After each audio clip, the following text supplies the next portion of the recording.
Badlands. Explain those Badlands. That's a hell of a name.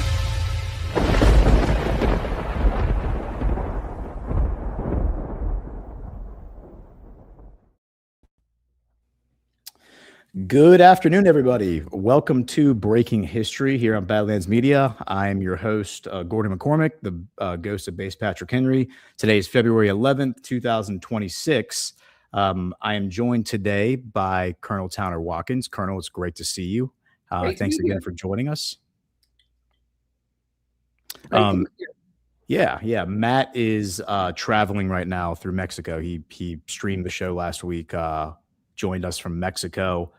So he is unavailable right now. But fortunately, Colonel just texted me out of the blue yesterday and said that I discovered something crazy, like while researching a different subject. And when she spelled it all out, I said, all right, well, why don't you come on the show and talk about it with me tomorrow? So it's great that they worked out that way. And yeah, the fact that Trump just shut down the FAA airspace around El Paso and is now appears to be in kinetic operations against the Mexican cartels, and Matt is in Mexico. I don't know what that means. I mean, it's a little spooky, but I'm not going to say that Matt is there involved in that operation, but I'm also not going to say that he's not there involved in that operation. I jest, but Colonel, again, great to see you, and thanks for being here. Sure. Before we get going, let me hit a quick ad from MyPillow. It's finally here, our second annual mega sale. This sale only comes around once a year, so take advantage of the best offers ever while you can. For example, save 50% on our Giza Dream bed sheets, as low as $29.98. And for the first time ever on TV, MyPillow mattresses and MyPillow mattress toppers, as low as $99.98. And you save 50% on our Lux Pure 6-piece towel sets, regular $69.98. Now only $39.98. And our best-selling standard MyPillows, regular $49.98, on sale for $17.98. Wait on it, mega sale, only $14.98. So go to MyPillow.com or call the number on your screen. Use this promo code to take advantage of our second annual mega sale. But wait, there's more. To make the mega sale even more special, when you order right now, your order's going to ship absolutely free. All right. And I see in the chat, MPG Stewart, who I've had the honor of, or pleasure of speaking with on stream before, offline. He says he's heard your name before, but has never actually gotten to see you on a show. So, yeah, for anyone who's not familiar with the Colonel, she does extensive research into Operation Gladio and the CIA's regime change operations, the history of it. She hosts shows on her channel and on her X account almost daily, I feel like. Monday through Friday at 4:00. There you go. And yeah, I mean, I feel like you've covered just about every country at this point. In whichever year it was that there were operations like that happening there. But in doing so, having done a few of those digs myself, you and I have done many shows together, not only here on Breaking History, but also on your channel and on War Hamster's channel. Yeah, like when you go down those rabbit holes, you always end up passing by like a billboard, the proverbial billboard of like, wait, I know that name. I know that subject. Like here it is again. And so you texted me yesterday about a subject matter that I didn't even know about until 8 days ago, the Egmont Group, which I brought up on the show last week to Matt. Matt had never heard of it, surprisingly enough. And I feel like Matt pretty much knows everything when it comes to like the Canadian deep state. And this was a facet of it that he had never heard of. So this is a pretty mysterious group, relatively unknown group, but a group that seems to have quite a bit of power when you kind of stop and analyze it. So, Colonel, if you wouldn't mind, if you could just walk us through what you were looking into, how you stumbled onto this group, and just kind of like connect those dots for us. So a couple of years ago, when I was researching how this whole network operates, because obviously you have to have cover of all of the major financial transactions if you're going to money launder trillions of dollars of illicit narco-trafficking, human trafficking, and weapons trafficking. The system that is built to detect money laundering of all of those activities have to be complicit. Otherwise, as it happened, they would be revealed. And that's never taken place. And so I was reading a couple of years ago some of the transcripts of, and FinCEN kept coming up. And I remember reading about the Egmont Group of, kind of like a collective. I didn't do a lot of research into it other than just familiarizing myself that it was in Canada and what its actual role was supposed to be. So I had basically made a mental note that they have to be part of the scam because their whole job is to detect money laundering, suspicious financial transactions. Okay. So when I was watching last week, your show, and you were saying that you hadn't come across it, I was trying to dig up. I never did find the legal document because it's in a transcript from court proceedings. It had something to do with Contra because that's what I was working on at the time. And so I texted you because you said that you didn't get the connection between why the Colombian president, when he was visiting Trump, how he would have that information. And he had, I looked it up while I was watching your live stream, and Colombia participates in the Egmont Group. Mm-hmm. And so if his technicians were savvy enough to be able to, because what it does is it collects all of the financial information, and all of the participating governments, their equivalent of FinCEN in the United States, our Treasury Department, can query that database for information on suspicious financial transactions to trace them. And so it would make sense that if his detectives, his researchers, were able to track, because when you realize that Colombia produces 80 to 90% of the cocaine that goes around the world, as far as the chemical processes, the laboratories, they don't produce all of the coca plants, but they do produce most of the finished cocaine. In order to do that, there has to be massive money transactions being done in Colombia to pay the producers of the labs. And so it is theoretically possible that they were able, through queries into this Egmont Group, to track some of the major banks.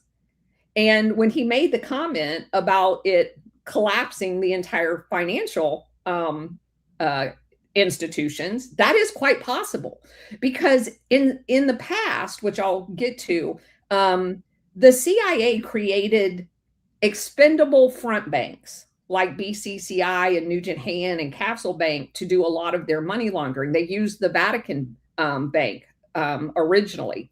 And the collapsible banks, once someone gets onto them, can just fold and move on to another fake bank, right? That's what the 1980 savings and loan was all about. They used our savings and loans as collapsible banks for money laundering.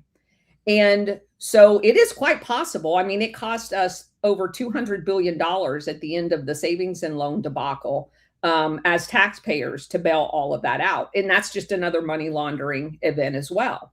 And so it's quite possible. And so you and I were texting back and forth, and completely, and that's why I know this is all divine intervention, because this is of my own making. So you and I have that conversation about the Egmont Group. I'm working on a completely different project that has to do with the Pilgrim Society and researching its origins and how it all unfolded. And basically, the Pilgrim Society, for people who are not familiar, it's kind of the transatlantic bridge between New York City and the City of London. For all, I mean, it's much more in depth than that, but it's a bridge.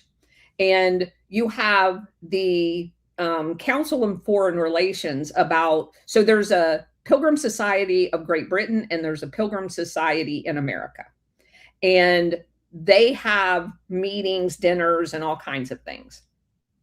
So about 10 years after the Pilgrim Society sets up, the British create the RIIA, the Royal Institute of International Affairs. We, the next year, set up the CFR, another bridge. Okay. Council on Foreign Relations. Yes. And so the Pilgrim Society in Great Britain was set up in the early 1900s, like 1902. And then the next year we set up ours. And then 10 years, they set up the RIIA and we set up the CFR. And these are bridges. So in a completely separate project, I was working with a guy called Stab Connect, and he sent me a screenshot of research that he had done on the RIIA, and it actually has in Europe subsidiaries in France and Germany and all of these different European countries. The name of the one in Belgium is Egmont Institute. Really? Yes. Wow. Okay. So that's like the equivalent to the CFR, but in Belgium. Correct. Wow. So I was like, wait a minute. What's the chance of that being a different Egmont? Zero. Yeah. So I started researching the Egmont Institute in Belgium. And the castle is where that name comes from. It's Yes. the Egmont family. And so this institute is supposed to be the guardian of suspicious financial institutions is literally a product of the RIIA. Wow. Wow. Yeah. And I know, I was like, okay, my mind is officially blown. And I even commented on that to you when we were texting yesterday. It's literally crazy that it is a captured entity that is supposed to be, but it makes perfect sense on how they've been since 1947 after the creation of all of these intelligence agencies and the co-opting of all of the drug trade, weapons, trafficking and human trafficking under the auspices of what I refer to as the Praetorian Guard intelligence agencies. Under their oversight, this entire illicit enterprise has been allowed to operate and protected under the auspices of national security. So after I got done texting with you, I was like, well, wait a minute. What's the chances of all of that being connected? So I've done the research on Nugent Hand and BCCI and Castle Bank and all of the collapsible banks until they started using mainstream big banks like USB or UBS and Goldman Sachs and the private equity and all of that other stuff to do money laundering. Well, do you have the date when the Egmont Institute was open in? Yes, it was founded in 1995, but as I understand it, the General Secretariat, which is like the chief executive of it, wasn't formed until 2007. That was when they created the headquarters in Toronto. And so the way that it's worded as I looked into it was that basically that was when it became formalized. Like it was more of like a nebulous idea before, and then once they had a general secretariat with a headquarters and kind of that gave it like a hierarchy and a structure, that's when it kind of became a more formalized. And the timing of it, like 2007, it's like right before the 2008 crash. You know, I mean, that like the timing of it cannot be correct a coincidence. So also not a coincidence is the creation of the Nugent Hand and the BCCI in the early 1970s after the Vatican Bank and their shell companies that they were doing the money laundering for this enterprise got oversaturated. The trafficking of these illicit activities and the money far exceeded the Vatican. Plus, it started coming under scrutiny. So in the early 70s, they created Nugent Hand and BCCI, the Bank of Credit and Commerce International. So they took some of the stress off of the Vatican Bank. And they didn't stop the Vatican Bank, but they needed more outlets because there was so much money, trillions and trillions of dollars.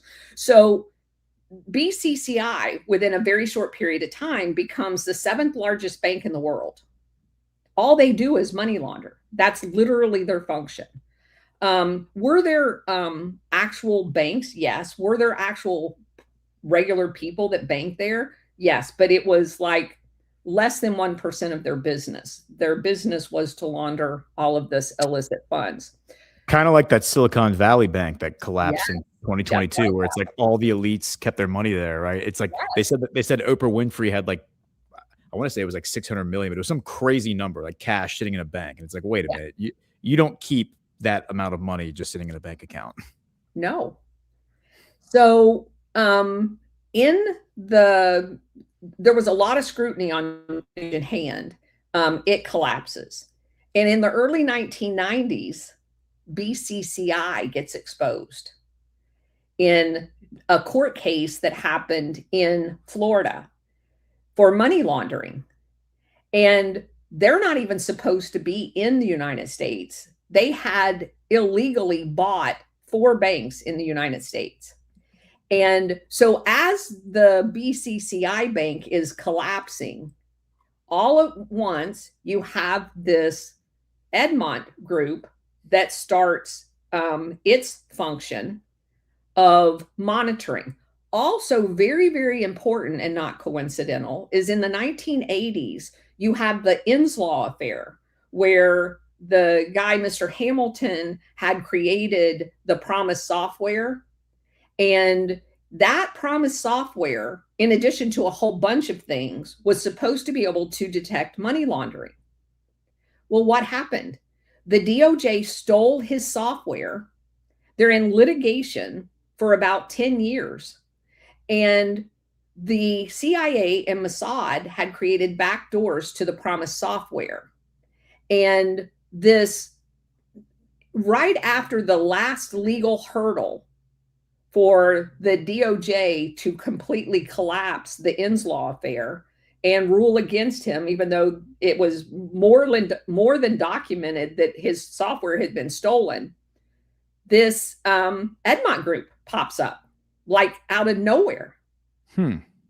And so again, I would not be surprised, and I'm not found like the shiny object of the connection, but I would not be at all surprised if the Egmont Group was not using Promise software or Promise software associated software that allows money laundering to happen with back doors, so that if anybody is actually querying the system about certain things, they can know it in advance, so that, because it's under their control, the entire operation is under their control.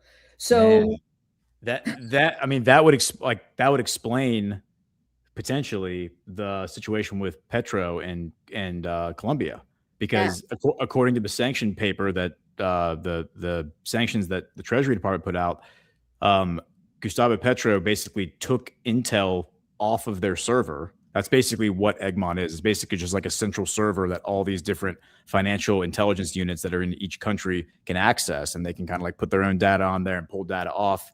That's really all it is. It's just like an intel sharing network.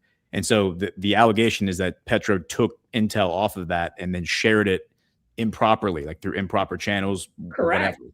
And then that he got caught doing that, and so then they suspended the Colombian Financial Intelligence Unit from the network. Correct. Wow. So he literally has the goods on them. That's what I think too. I think that's how he got it. I think he got into their system and he got it from them. Wow. Yeah. So just to fill in a little some gaps, because when you said RIIA, it didn't click in my head initially that you meant Chatham House, which is like the common parlance for it. So Chatham House, it's like that's a name that definitely resonates. And the fact that it was formed out of, I mean, they're very open right here that the Council of Foreign Relations is directly connected to it, and they both formed out of the Paris Peace Conference in May 1919, which was obviously a very important meeting because that's where the lines for the modern Middle East are drawn. That's where, I mean, so many things happened there. And the secretaries who were like writing everything down, like the note takers basically for that, are the Dulles brothers working for Sullivan and Cromwell. Yes. So it's like, you know, they're just, and then, you know, he mentions Arthur Balfour. It mentions, I mean, there's Robert Cecil, so many different important players, like people who were men who were like, you know, the industrialists, the robber barons, basically, that kind of set up the world the way as we know it now, right? They did set it up. Yeah, exactly. Both after World War I and World War II, major maps were redrawn. Yes, exactly. And then just real quick, just looking up BCCI as you were talking about them, I did not realize, I've heard of this bank before, I did not realize it was founded by a Pakistani guy. Pakistani financier founded it in 1972. It's registered in Luxembourg, and its head office is in Karachi, which is Pakistan, as well as London. Technically, it was ran 100% out of the city of London. Yeah.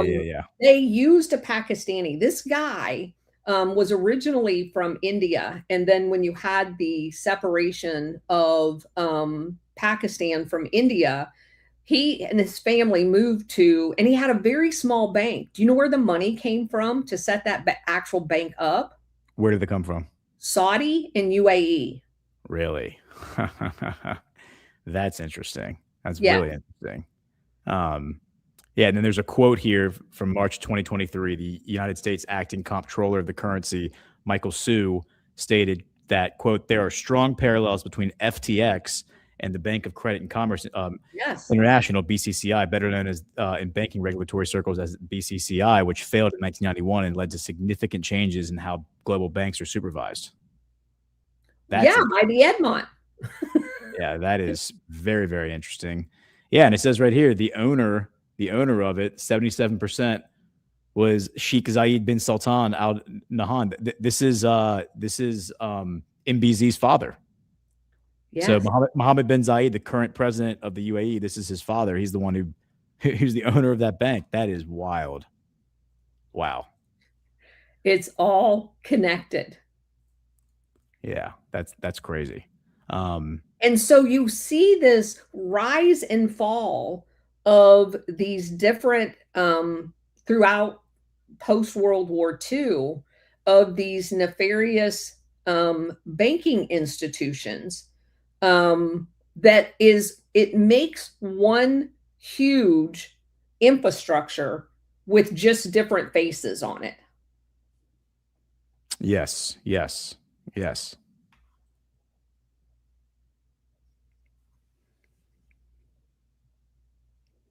Sorry, No, go ahead. I was just waiting for you to finish your thought. I thought you were finishing the thought, but that's fine. So I guess my question is, let's see where to go from here, because there's a lot of different questions that I have. Okay, so let me also just add that at every step of the way, whether it was BCCI or Nugent Hand or whatever, Nugent Hand was very interesting to me because there's a lot of senior general officers that became branch managers. Mm-hmm. Yeah. General Yates was like the president down in Australia. He was actually living in the United States at the time, but the Chiang Mai branch, the Hawaii branch, and all of these others were ran by senior general officers after they retired. So this isn't just a civilian thing. This is a network that has been set up. And every step of the way on all of these massive bank failures, there's been congressional hearings. And you know what every single one of the congressional hearings did? cover up the CIA's role in every single one of them. Congress not only knew, they had material that tied the CIA to all of these banks. They, in the whole debacle that came about with the Chicago Archbishop moving to the Vatican to take over the Vatican Bank, Marcinkus, when that exploded into, Operation Gladio is getting exposed and all of this other stuff in Italy, they move him to Arizona. And the Italian government tried for years and years and years to get him extradited to Italy to stand trial. And the State Department protected him. Really? Yes. Which year was that? I don't remember off the top of my head. I'm just curious if it was like around 2012, 2013. No, it was much earlier than that. Okay. Yeah. Because again, the exposing of Gladio in the 1990s so it would have been probably around later in the 90s or early 2000s. But he was protected by the US State Department. So every part of our government, every part of Congress over all of these years have been complicit in this cover-up. The Kerry Commission, all of them, all complicit in the cover-up of the CIA's activities and involvement in all of this nefarious stuff. That is fascinating. And I'm sorry, I'm slightly distracted because I'm just pulling like a thought together, like a thread. But real quick, let me just show you this that I was just kind of pulling up as you were speaking. If I can find a better, go to Google Maps. Okay, so let's start with this guy. So we go back, BCCI is founded by this guy named Aga Hassan Abedi, right? Yes. And as you said, he's Pakistani, but he's really from India, and that is exactly what his Wikipedia reads. And I'm just looking at this all live, so I'm kind of like thinking on the fly here. But what stands out in my mind that like when I read that and I think about that and is the British East India Company. And yes. One of the things, like my big takeaway from the deep dive that Matt and I have done into that is sometime in it's around 1833 basically I think is when they formally lost their commercial license to actually engage in trade. Piracy with the letter. What's that? Piracy with the letter. Yeah, exactly. So basically they went from being a corporate entity that was involved in commerce to strictly just being like an entity that raised armies and overthrew governments. That's really all they did for the last 40 years that they were in existence. And then in 1873, 40 years later, they were formally dissolved by Parliament the same year that British intelligence was formed. And all the evidence, in my opinion, suggests that the guys who were running the East India Company become the Correct. leaders of British intelligence. Correct. And they just basically reinvent themselves as British. They're like, this is way more interesting and way like a way better business model than engaging in honest trade. But that's exactly what happened here with Sullivan and Cromwell and all of the law firms that had been doing this nefarious shit for the American side of it with the creation of the CIA. They just all went to work for the creation of the OSS, actually. They just all went to work in that and then morphed into the CIA. It's the same model. Yeah. So pulling this guy's Wikipedia up, it says Aga Hassan Abedi was born in Lucknow, British India, to an Urdu-speaking middle-class family with members who served as advisors and courtiers to the Nawab of Awad. Now, that term Nawab stuck out to me because that's a term that came up all the time in my research for the British East India Company, because that's like the term for like the warlords, like the leaders, throughout India. Like a Nawab is kind of like a governor or like a king or whatever of like of a territory. So went and looked into Lucknow, and it turns out I was like, all right, does British East India Company come up here? Yes, it does, actually. The Nawabs of Lucknow acquired the name after the reign of the third Nawab when Lucknow became their capital. In 1856, the East India Company first moved its troops to the border, then annexed the state for alleged maladministration. Awad was placed under a chief commissioner. Lucknow was one of the major centers of the Indian Rebellion of 1857 and actively participated in India's independence movement, emerging as a strategically important North Indian city. And what's interesting about that event is 1857, because of the Indian Rebellion, the British created the Raj government, right? And whatever, 16 years later, 17 years later, when they formally abolished the East India Company, my big takeaway from that event, aside from the fact that obviously it reinvented itself as British intelligence, they had a standing army that was twice the size of the British army. The British army had like 120,000 soldiers, and the East India Company had 240,000 mercenaries. And they basically take that entire army and they transfer it to the Raj government. So they just hand the whole thing over to the Raj government, which is a British government operating in India. And then the leadership of the East India Company, some of them go to the Raj government, and then some of them go to the War Office's intelligence unit, which later became known as British intelligence. And what were they doing in India at the time? What's that? What were they doing in India at the time? Well, that's a good question. I don't know if you have an answer to that, but they're doing several things. But it seems to me they're exporting opium to China. Yeah, yes, that's. I was going to get to the opium wars of part of it, because that's kind of what's happening now with the fentanyl, and of course the discussion of Colombia and narcotics. That there's cocaine. It's all the same model. Yes. So let's see. I just wanted to look up where Lucknow is. So here it is in India, and it does like this whole territory. I mean, if I pull up, probably can't do it quick enough, but we can come back to it.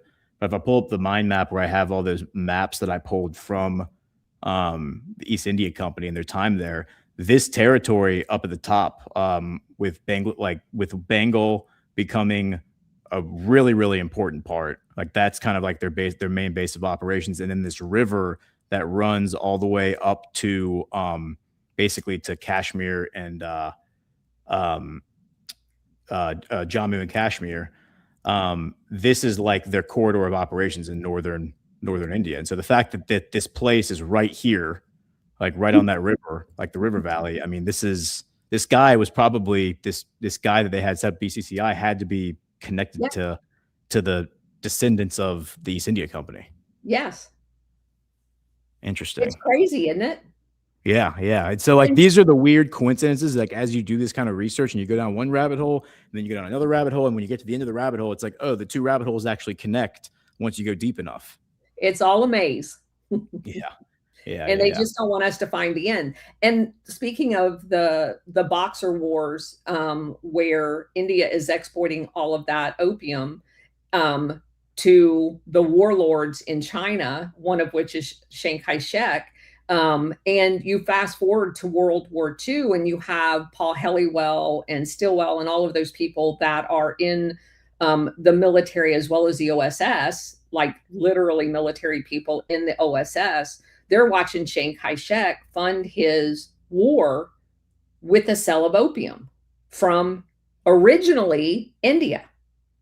And Mao is trying to, not saying he's a good guy, trying to flush out all of the opium production in China because he feels that it's very bad for the Chinese people. And you have Chiang Kai-shek, who the CIA basically protects, moves to Burma and then eventually to Formosa, which they renamed Taiwan. And he runs the opium empire out of Taiwan under martial law, while people in America are told that Taiwan's this thriving democracy after World War II, once Chiang Kai-shek gets installed, when actually the Flying Tigers, the hump, the airlift, somebody I was talking about that the other day, and they're like, not that too. And I'm like, yeah, the entire thing, the Flying Tigers, that's where I found William Pauly. He basically supplied Chiang Kai-shek with an air force, sea supplies them with a navy, all under the CIA auspices. And you have this thriving heroin network set up in Southeast Asia, which then eventually goes over to Vietnam, Laos, and Cambodia, and basically upends the entire Southeast Asia map. Afghanistan, the same thing, with heroin. Upends the, it goes from the Golden Triangle to the Golden Crescent, and then you have the Crystal Triangle in South America. All of these things are connected. The same people are involved in all of it. And that's where I came to realize, in order to have this worldwide drug trafficking network, you have to have complicit financial institutions that are ignoring it, hiding it, or it couldn't be this worldwide network. Yes. I mean, such a good point. You have to, and that is a pattern I think we see throughout the whole political scam, right? Like we see that in the NGO world, we see that in the State Department, we see that in the three-letter agencies that, the administrative state, right? Where they create the regulatory bodies, under the auspice of, we're going to protect the public from, bad actors. But really what they're doing is they're just creating a set of a rule base that will allow their vendors, their selected vendors, their friends to thrive and suppress all competition, so that the vendors thrive in any particular sector, while the competition is stifled. And there's no better example of that than the drug industry, the narco drug industry. So here, just to follow up on the point about Lucknow. So here's like the maps that I found when we did our dive on this, like, I don't know, a year and a half ago, 2 years ago, something like that. The pink is British. The yellow is, I believe, the yellow is Hindu, and the green are the Muslims.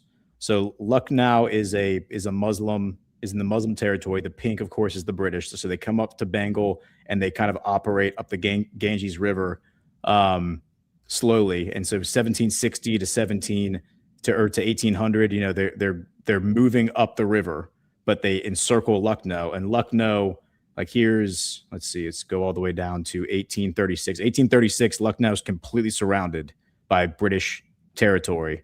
And at this point, 1836, that's 3 years after they lose their commerce license. So they're no longer engaging in trade. They are only raising armies and paying off warlords and overthrowing governments, and probably doing the drug trade, I imagine, like black market trade. Yes.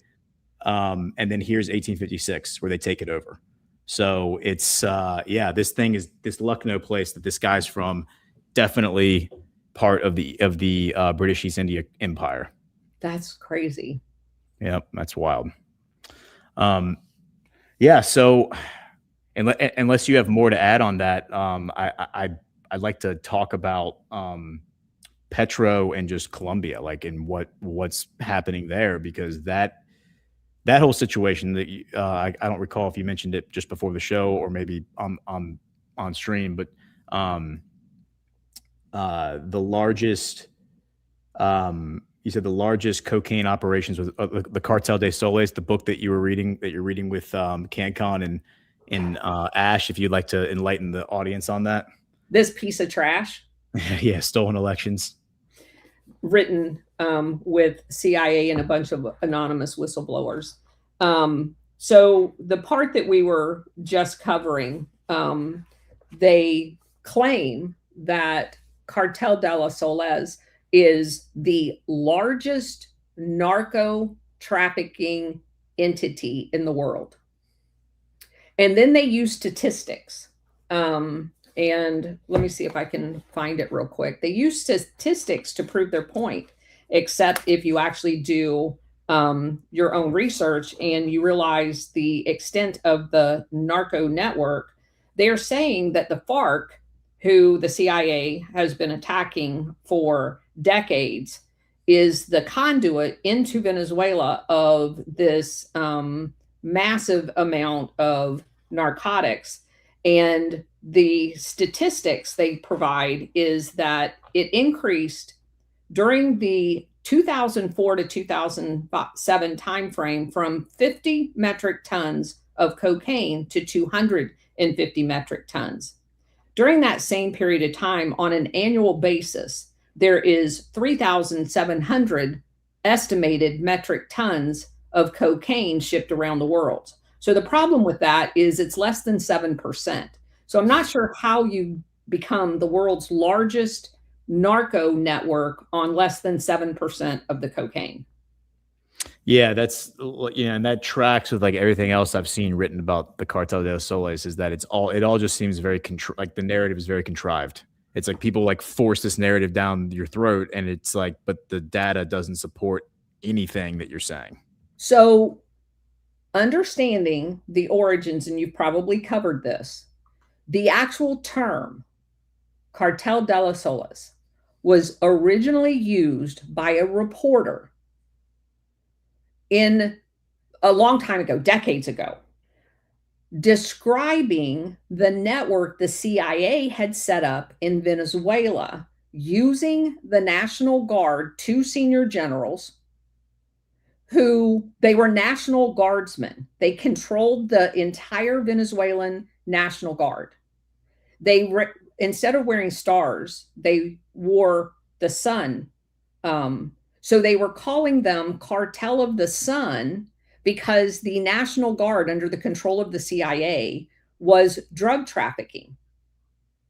This is exactly what Chavez was fighting back against: a complete control of the government of Venezuela and the elite that benefited from it under the auspices of a democracy that existed prior to Chavez. One of Chavez's first goals was to clean out the National Guard because those 2 senior generals were getting thousands of dollars every month from the CIA in addition to their normal paycheck.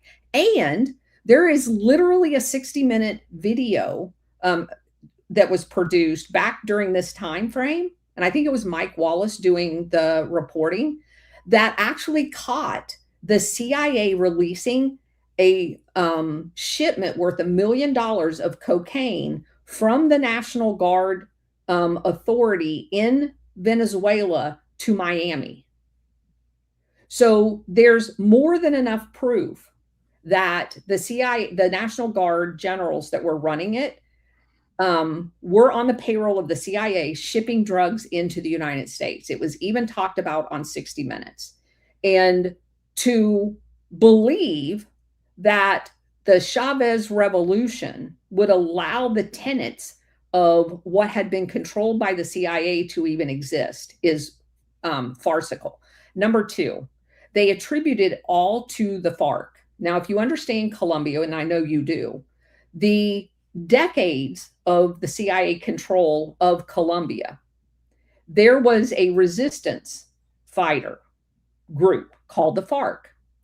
They too, like Chavez, did not want control of Colombia by the CIA and by the US and the imperialist and Sullivan and Cromwell. United Fruit was there. The oil companies were there. They basically had the setup of Venezuela. And the FARC fought back against that corruption. That was their big thing. They did allow trafficking through their territory, but they taxed it. So they didn't grow coca. They didn't have labs. As a matter of fact, there's a famous CIA exploit where they staged a photo. They killed FARC combatants, took their clothes off, and threw them around a chemical lab producing cocaine. And the headline was splashed all over America that the FARC are the ones doing it. But they had to actually stage the photo like they staged the Barry Seal cocaine in Nicaragua thing to take a picture, rolling it out of their CIA aircraft to say the Sandinistas were doing the drug trafficking, when in fact that wasn't true at all. So this is just another play in order to create the play in Colombia and the tens of billions of dollars that US taxpayers have poured into Colombia, supposedly under the auspices, to your point, of fighting the drug trade, when in fact we were funding the creation of the paramilitary. I ran across an article that said that there's over 20,000 excess paramilitary people trained by the US Special Forces and the CIA in Colombia that are rented out to the UN and NATO to go fight whatever they want whenever they want it. And the private military companies actually hire them. There was tons of them in Iraq. Yeah, I actually came across that too. As I was looking into this over the past like 2 weeks, I came across like this these claims that thousands of Colombian mercenaries were operating like around the world at the behest. Look at the death tolls in Ukraine. Yeah, Every single release, there's more Colombians than anybody else. Yeah.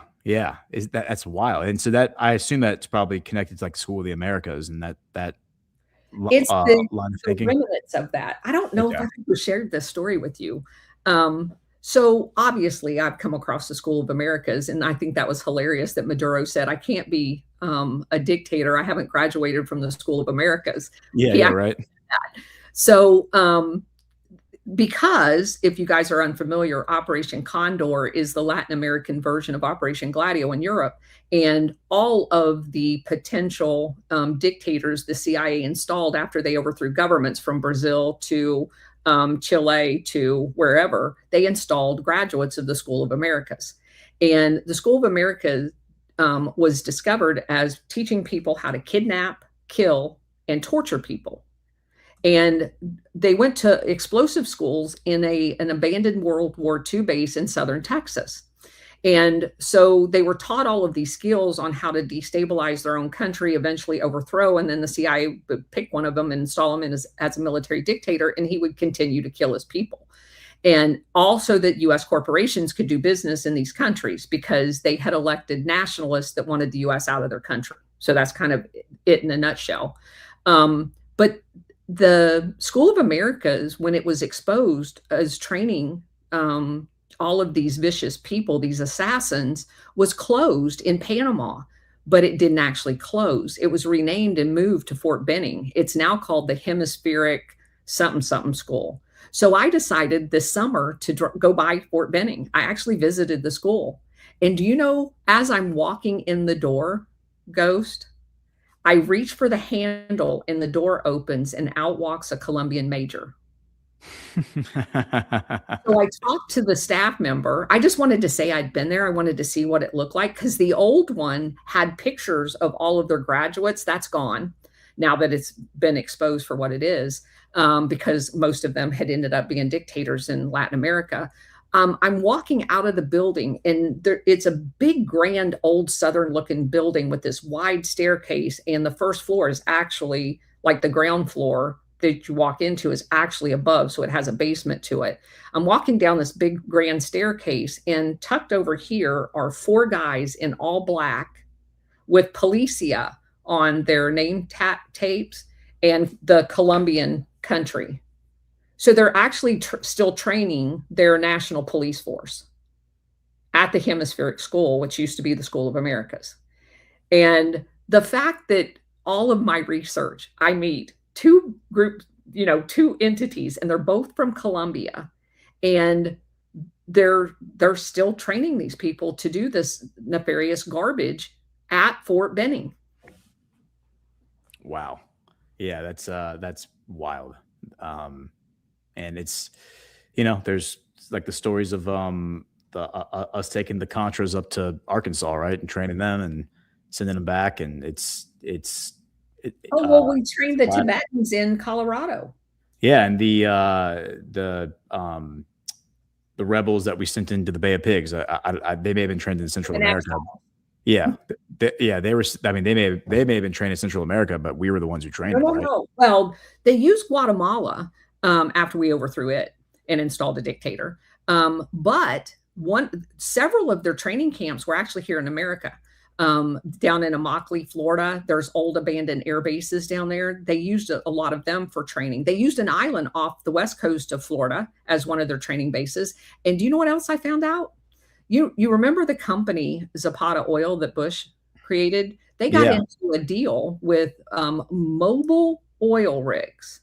Never had an actual water oil contract, but with Pemdex, the Mexican government oil company, to lease all of these mobile oil platforms. They were using them to train the Cuban exiles on these mobile platforms out in the Gulf of America. Wow. And speaking of which, I want people to understand how nefarious this is. So when you go back, we talked at the beginning of the show about how this whole cycle, the collapse of the savings and loan. So most people, probably your age, I know you probably know this, but most people your age don't. The Bushes were implicated throughout the entire savings and loan money laundering operation. Neil Bush was out in Colorado. Oh, really? Like the 1981? Yes. Wow. Okay. I did So not know that. during this period of time, look up Jeb Bush's first job. He was in charge of a bank in Venezuela, money laundering for the CIA.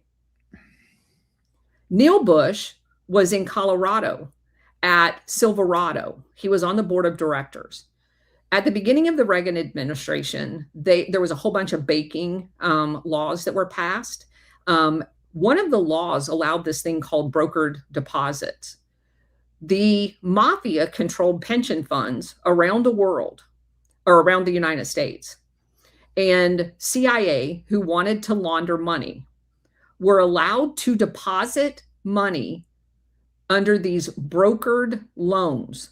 And when you deposited money in one of the savings and loan, only you, not the board of directors, not anybody else, no loan officer in the bank, got to decide who was given loans based on your deposit.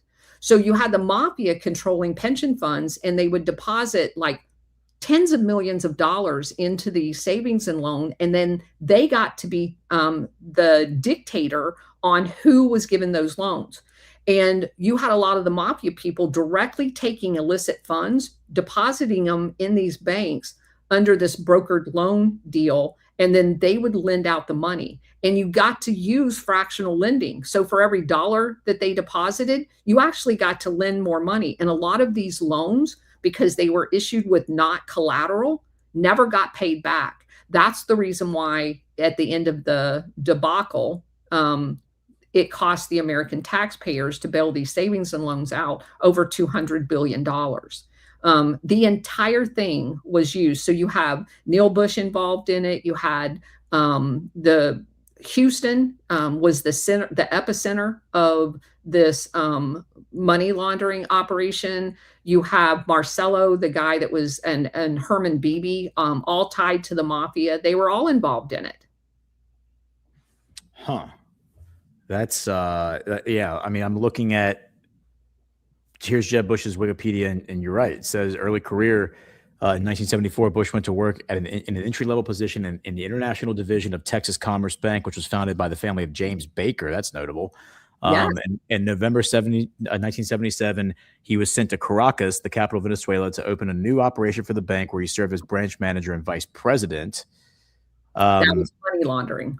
Yeah, and so then he goes on to mention, but that all tracks, because, I mean, right here it mentions that his his wife is, I guess she's Mexican. So her name's Colomba. Yes. So that's confusing, but her name's Colomba, but she's Mexican.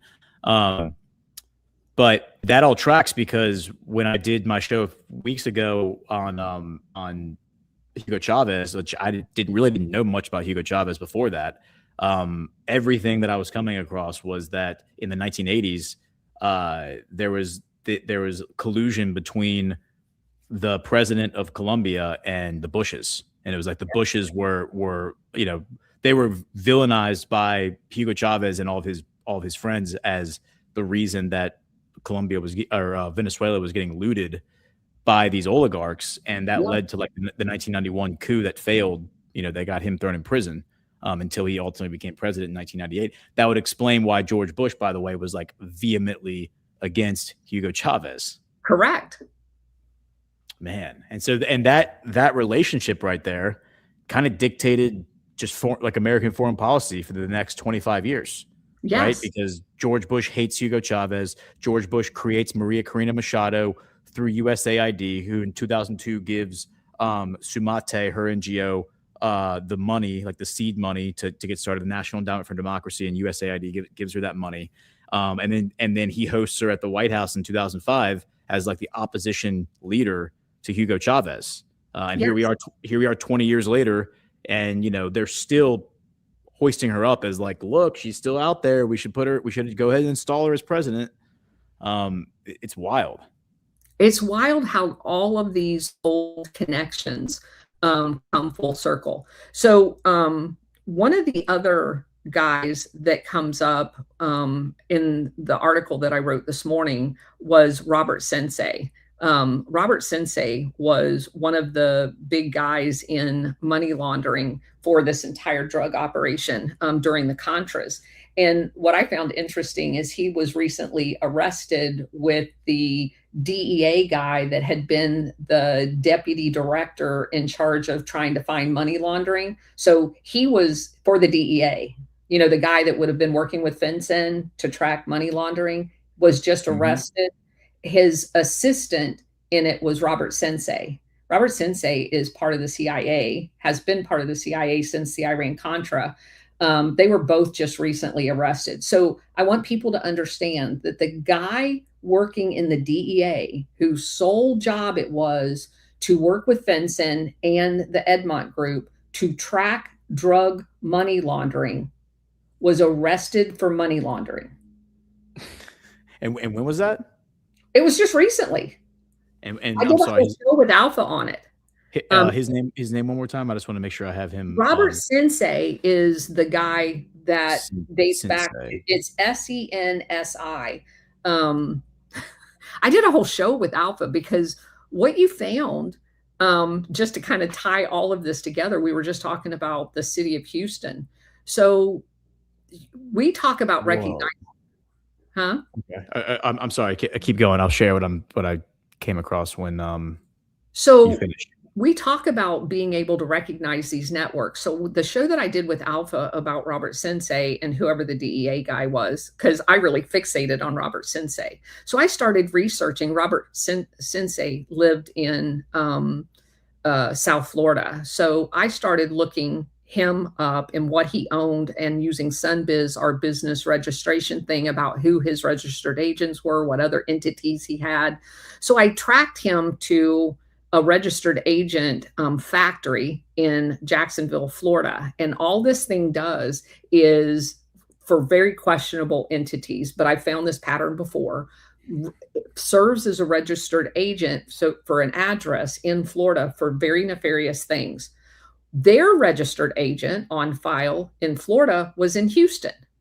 And of course, my bells, I just finished researching the savings and loan and knew that it was headquartered out of Houston.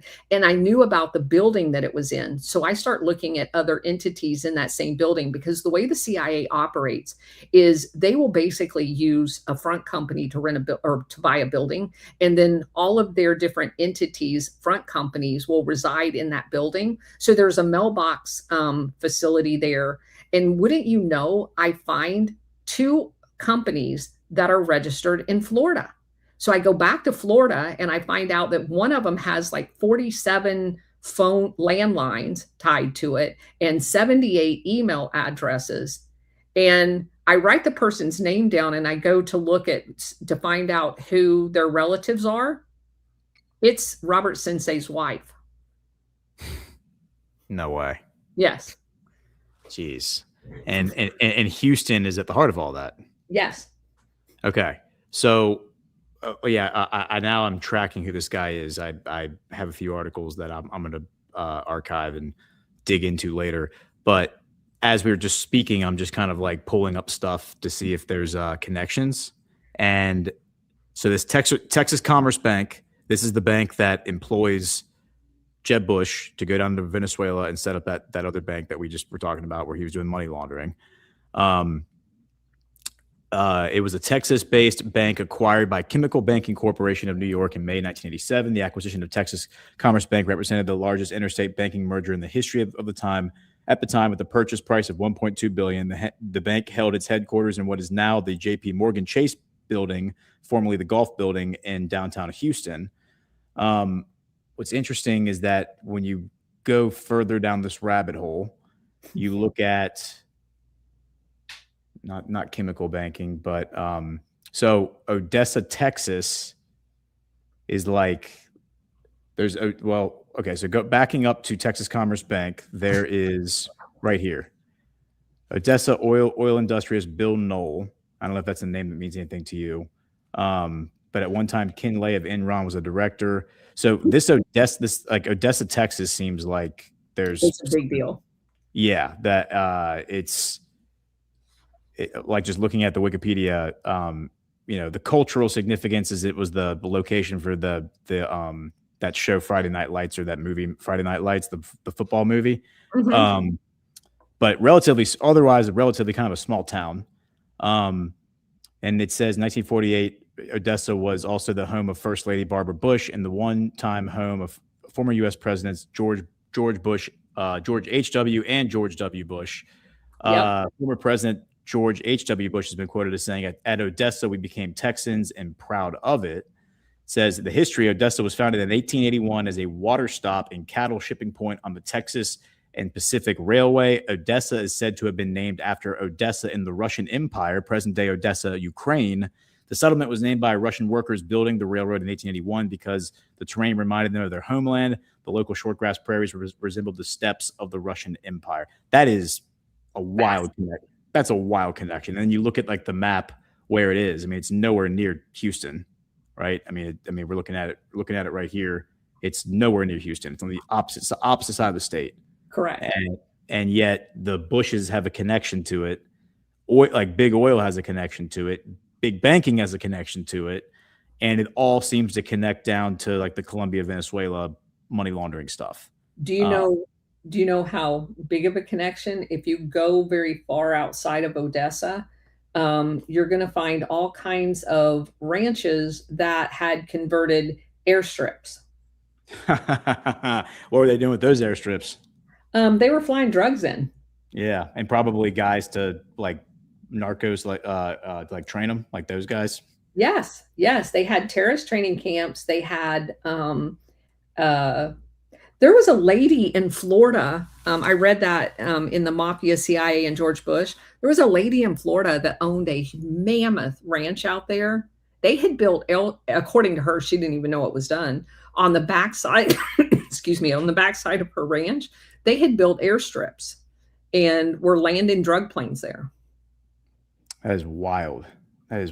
And yeah, and so like, okay, so let's just like do another connection here. Like, okay, so that area, West Texas, is notable right now because the FAA literally just shut down all that airspace. And the reason they just shut it down is because it looks like there are military operations, kinetic operations now occurring between the U.S. military and the Mexican cartels. So they said that the Mexican cartels had sent drones over the border. Yeah, let's play this video. This is from this morning. Here's Eric Prince talking about this on Bannon's show. Let's just see what where is right here.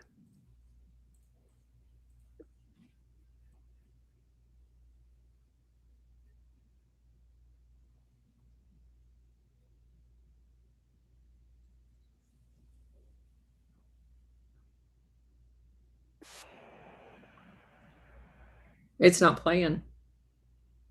Wait, is it not playing? No. Oh, I'm so sorry. I did not add my screen back. I do that all the time. Oh, all right. Let me play it again.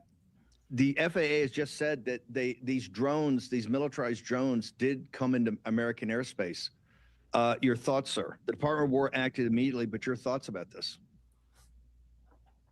They could have even been heavy lift agricultural drones flown from Mexico carrying 10, 20, 50 kilos of narcotics to a predetermined drop location.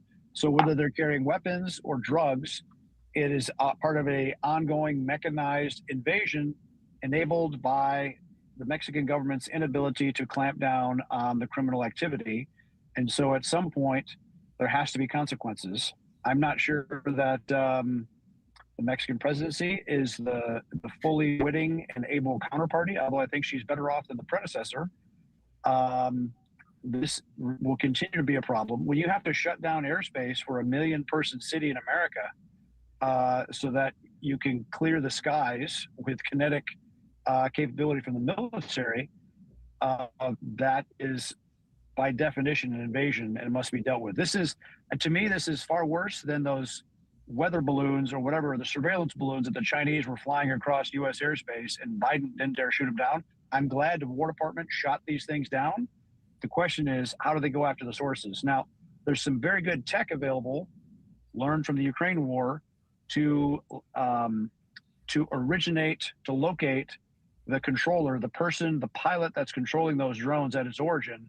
The question is the Department of War going to shoot back and either put a warhead or another drone back at that pilot location to kill whoever's doing it?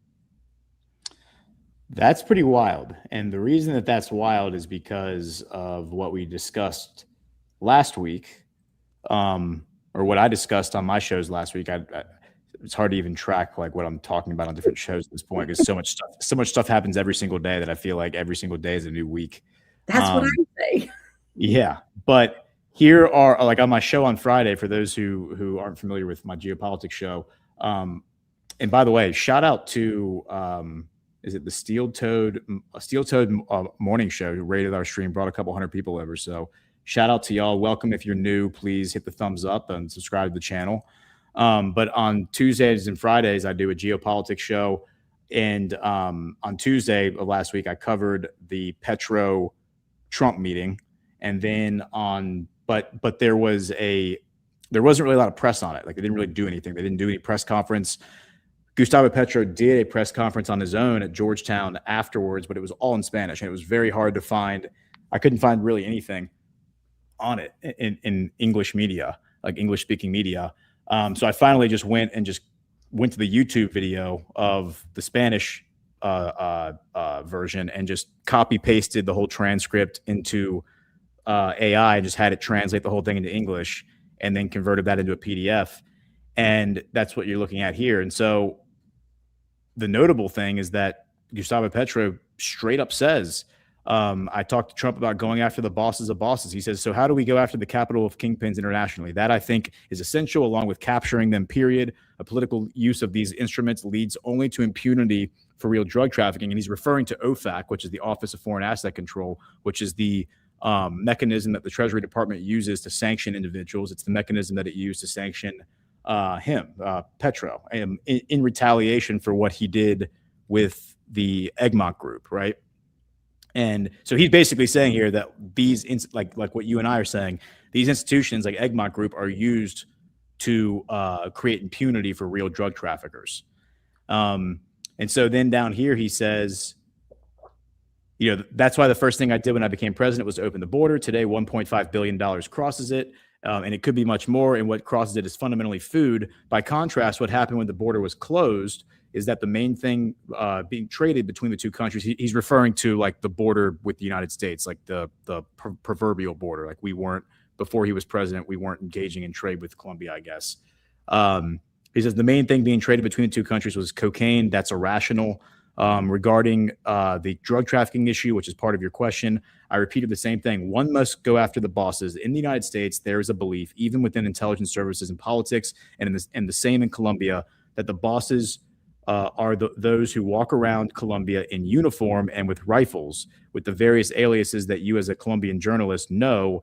That is the second line. The third line, the first line of drug trafficking is not what you imagine. The first line of drug trafficking lives in Dubai, in Madrid, in Miami. U.S. agencies know them. I gave President Trump their names and their networks beyond themselves. They are the bosses of bosses. Their capital is outside Colombia, and they must be pursued jointly through an articulation of intelligence services from many parts of the world. And that has been proposed and is being done.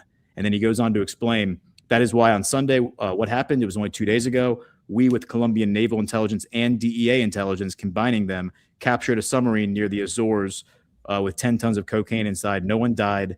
I know the name of its owner at this very moment, and I'm waiting for him to be captured. He is not on Colombian territory. And likewise, a ship with 2 tons was also captured on Saturday. He's referring to, which now has been reported, like in mainstream media, but it's a submarine or a semi-submarine that was captured in the Azores Islands, which is like off the coast of Portugal and Africa. But it was done through a joint operation between Portugal intelligence, U.S. intelligence, and the Colombian Navy, all working together, because I guess the submarine was coming from Ecuador or Colombia, but carrying cocaine. basically what Petro's saying here is he's like, Trump and I talked about going after the real bosses, not the bosses in the jungle who wear fatigues and carry rifles, but the bosses who wear suits and ties and appear on television and are like the heads of major banks and live in like the most luxurious cities in the world. Those are the bosses that we have to go after, and that's who we're going to go after now. And remember, remind everybody where Dubai is. Yeah, Dubai is UAE. And what were we just talking about? The UAE? Yeah, we were just talking about the UAE being the origin point of BCCI. Of the BCCI bank. Yeah. And then so the three places he mentions Dubai, he mentions Madrid. Madrid is where, as I understand it through my research, all of these defectors, all the guys who are running away from Maduro and trying to escape from Venezuela because Maduro is like doing all these corruption sweeps, they all go to Spain. Like they all run away and they flee to Spain. A lot of them were arrested in Spain. These are the guys who were like the corrupt officials inside of the Venezuelan government who were helping the Bushes and all their friends in the oil industry loot Venezuela. And then Miami, of course, is like obviously a landing point for a lot of Hispanics throughout the Americas, but it's also where a lot of these banks are like located that are laundering the money that's being embezzled out of PDVSA, the Venezuelan oil company. And so let me just make a point here, back to this stupid book. They claim that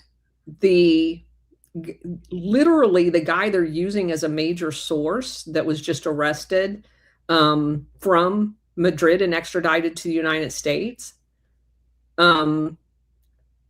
is credible as accusing Maduro of wrongdoing when he fled Maduro's presidency, Venezuela, to Madrid. Why, if he's an in and they're accusing Maduro of the election interference and all of the you're talking about the guy that the U.S. government is propping up as the like Rincon is his name, or Rinson or whatever. Yeah. So yeah. supposedly this guy's all credible. Mm-hmm. Then why did he flee? Why would he not stay in Venezuela where he was protected by Maduro if Maduro's the bad guy? That's exactly what I said. And all the logic of how the official narrative is laid out from that doesn't make any sense, because zero. The logic is like, all right, all these guys ran away because Maduro was throwing people in prison for, as he says, like, I'm throwing them in prison because they're corrupt. The other logic that doesn't, like the logical fallacy that doesn't make any sense is the MSM is reporting for years, like under the Biden administration, all of these people, like even Trump says it. He's like, they're emptying their prisons. And they're sending all these MS-13 and these cartel de soles, all these cartel guys, these narcos are coming up from Central America into America because they're emptying the prisons. And it's like, well, wait a minute. If Maduro is the head of the cartel, and he's emptying the prison of the narco terrorists and then sending them up to America to invade America, why would the head of the cartel throw his own guys in prison? Correct. Like, at some point, somebody had to throw them in prison, right? Maduro's been in office since 2013, 2014. Before him, it was his boss, his buddy, Hugo Chavez. So who threw the guys in prison? Again, the narrative doesn't make any sense. Like it doesn't add up. No. Yeah. And so my like, now that I've done research into it, I think what actually happened is that Gustavo Petro came into office in Colombia in 2022. He claims now he did a press conference or a rally like a month ago, a few days after Maduro was arrested. And he said at the rally, he said, the guy who Duque, the guy who was the president before me, his plan was to allow the American deep state to use Colombia as a staging ground, which they have for a long time. To launch a land invasion of Venezuela and start a civil war, basically like rally all the anti-Maduro people, the cartel guys, all of them, and then start a civil war in Colombia, just like they did in Syria, 15 years ago. They would have passed it off as a civil war using their 20,000 excess mercenaries that the SF and CIA had created residing in Colombia. It wouldn't have been a civil war at all, to your point.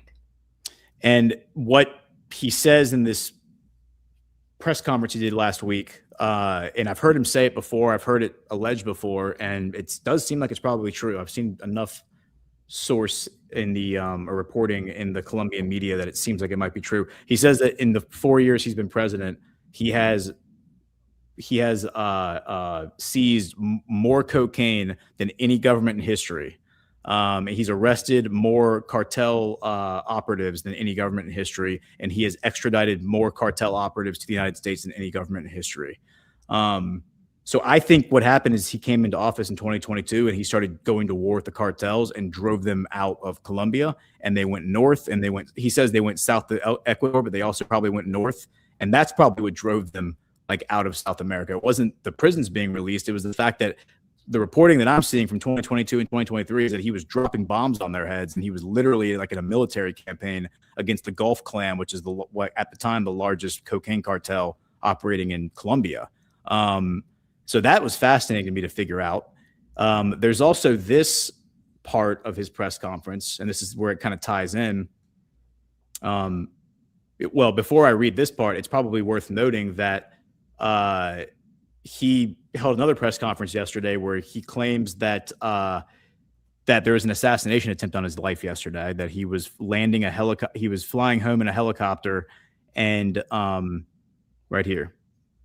It says Colombian president reports this is from TASS, Russian news agency. Colombian president reports assassination attempt against him. Says, quote, I didn't land where I was supposed to because there were fears that the helicopter in which my children were also located would be fired upon. He said at a government meeting broadcast on the presidential administration's YouTube channel. According to Petro, he avoided being killed. We flew for hours over the open sea and arrived where we didn't plan to. And I've seen other statements he's made where he said that like the landing pad where they were supposed to land, all the lights were turned off. Like they approached it and like all the lights were off and there was like no lights on. And so the pilot got very, very sketched out and was like, we can't land here. This is not right. Something's not right here. And so according to Petro, there were people there waiting to kill him when he arrived. And again, this is after a week-long trip in America where he was making the rounds, talking about going after the bankers who fund the cartels, the people who basically run the world. And in that same press conference, it's worth pointing this out too. He made this statement, which I thought was funny. I did go and I did the same thing. I went and I found the press conference. It's in Spanish because the guy doesn't speak English. Copy pasted the whole transcript, translated to English, and verified that all these like little posts that are being made online about him actually were said, and I can confirm that they were. Right here. So there's a video of him like actually saying it, but again, it's all in Spanish, so I could play it, but only our Spanish-speaking audience would appreciate it. It says, there's a general whom I ordered to be removed from the police. He has a strange order, which we did not give him, to fill my car with narcotics and prevent my meeting with Trump. That puts me on alert because this has been going on since October of last year. So he's basically talking about like traitors within his government, within his military, who were basically being given orders to set him up so that he would get like arrested or whatever. Like it sounds like maybe they were going to put narcotics in his car in America and then like call the DEA or something. And then another one. So here's him talking about the assassination attempt. He says, last night I couldn't land because I was informed there was going to be they were going to shoot at the helicopter. I was traveling in with my daughters. They didn't even turn on the lights where I was supposed to land. The lights were off. And then a third passage. This one's really interesting. He says, that's what I told Trump. I'll put the pipeline in place so he can export gas. And he's talking about a pipeline between Venezuela and Colombia. And he says, in the gas that gets burned in Venezuela can be used and reach here. Prices would collapse and the monopoly would end. Mr. Sarmiento you can go fuck yourself if you don't want to help Colombians. And I was like, that is a weird thing to say. Who is Mr. Sarmiento? And so last night I went in like a little mini dig on this guy. And Mr. Sarmiento, Colombia, is this guy, Luis Carlos Sarmiento. He's a Colombian billionaire worth over $10 billion. And it says, despite his success, Sarmiento has faced controversy due to allegations linking his financial institutions, because he's a banker, that's how he made all his money, to money laundering for the drug cartels, including Pablo Escobar's Medellin cartel and the Cali cartel during the 1980s and 1990s. So this guy is probably connected to the Bushes. Yes, he is.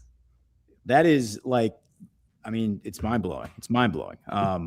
So let's go back to the mind map, because the point I was, the long point I was trying to make, because these are all developments that have happened in the past like 18 hours or 24 hours. This is all, new developing stuff as Trump is going to war with the Mexican cartels at the Texas border. Here's, again, that press conference he did last week right after he met with Trump, which was not publicized at all. There was no press. There were people in the room who took pictures, but there was no like quotes from the meeting or anything. And he says up here, okay, question from Tom Bateman, BBC. Of the terrorist group of the brother, would you for the first time ask forgiveness, apologize, since you speak of love, for recognizing, and I think what Tom Bateman is trying to refer to is the fact that Petro was part of the M19 group when he was young, which was like a militia group in Colombia. We're going to get to that in a minute. And he cuts him off. Petro cuts him off and says, this is like the 134th time that you don't know, but you know what? Let me speak, brother, a moment, because I listened to you and you must let me answer. One of the things we did in the meeting, because that's what it's about, right?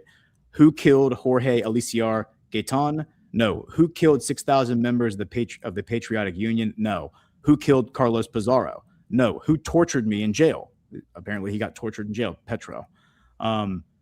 But what did we tell Trump today? We asked him in a letter written in English. We asked him in a letter in English to declassify all the reports that U.S. intelligence has on 2 events in Colombia's history. And Trump asked me, were we to blame? He said, I told him, I don't think so, but it doesn't appear in our records. First, April 9th, 1948, which began the death of 300,000 Colombians. It was a genocide in Colombia. And the second, the taking of the Palace of Justice, first by M19, which is the group he was a part of, second by the army, which is tied to a series of events in which another 200,000 Colombians died. In Colombia, there was a genocide that has not yet ended. In our work in building peace, which I personally did with Commander, and then he goes on to talk about other stuff. But I've heard him talk about this event before, and this is what I want to ask you about. The taking of the Palace of Justice. So I have the Wikipedia pulled up on this. And it is right here. Where is it?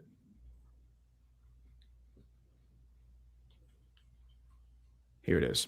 The Palace of Justice siege. It was a 1985 attack on the Supreme Court of Colombia in which members of the leftist M19 guerrilla group took over the Palace of Justice in Bogota and held the Supreme Court hostage, intending to hold a trial against President Belisario Betancourt.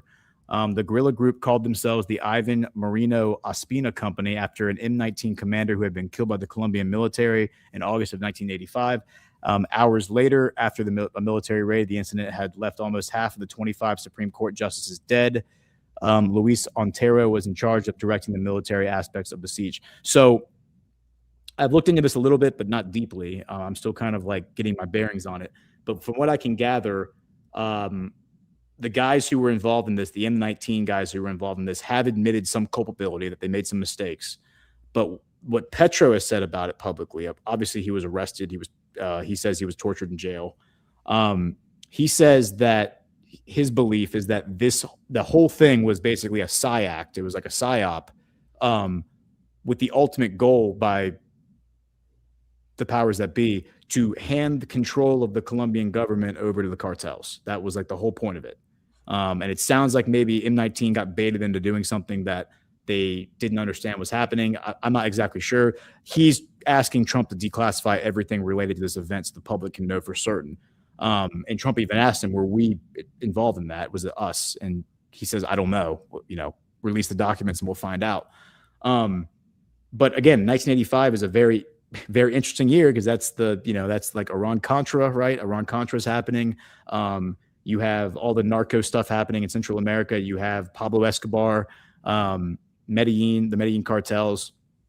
And then obviously like everything we just talked about with the Bushes and those banks operating in Venezuela, which ultimately leads to Hugo Chavez's revolution or failed coup in 1991.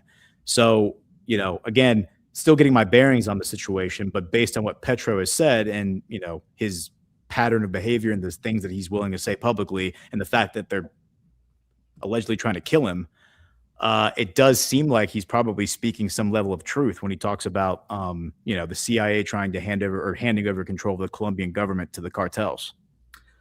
So what I have come to realize when you just read that passage, my brain now remaps that because I know how this story plays out in every one of these instances where they refer to somebody as being a leftist.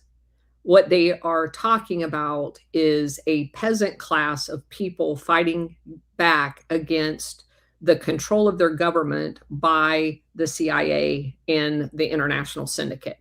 So in Colombia specifically, over the course of time, the Rockefellers, Sullivan and Cromwell, all of them had a death grip on the governments of these countries.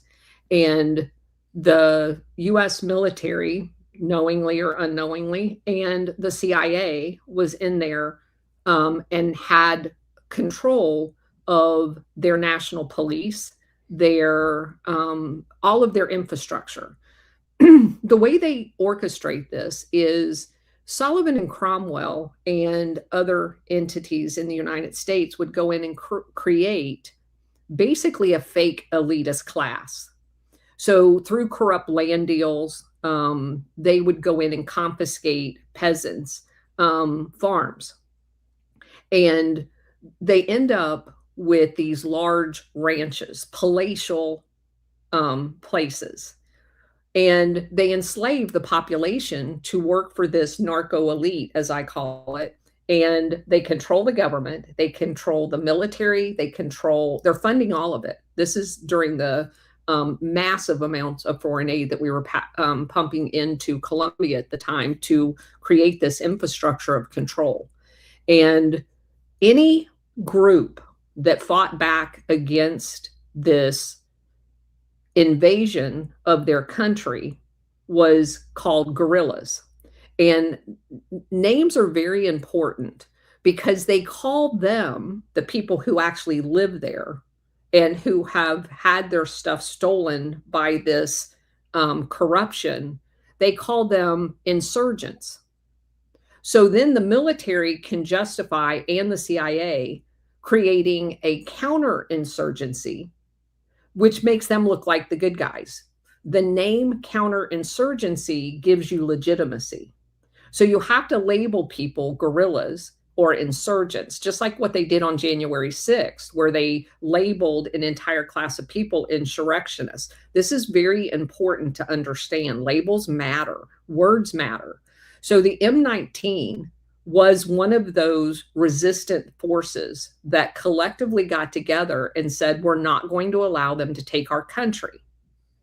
And you can't look at their actions, no matter how horrific they are, outside of the other side of the horrific nature of what they were doing to the peasant class that made them take up arms against their government.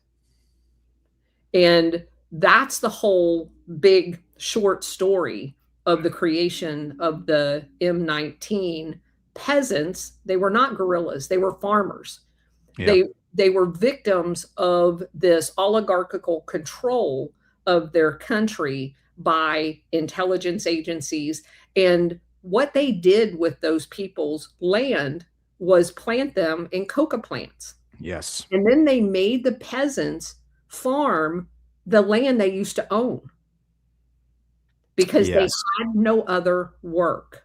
Yes. It was like just the incentive structure was just like, all right, well, if you want to feed your kids, if you don't want your kids to starve, you're gonna farm this coca plant for us. And that is exactly what, like, I encourage people to go listen to my show from Friday, because I read through most of his press conference and like what he said. He specifically talked about what you just laid out, specifically talked about how the farmers were basically taken over and corrupted.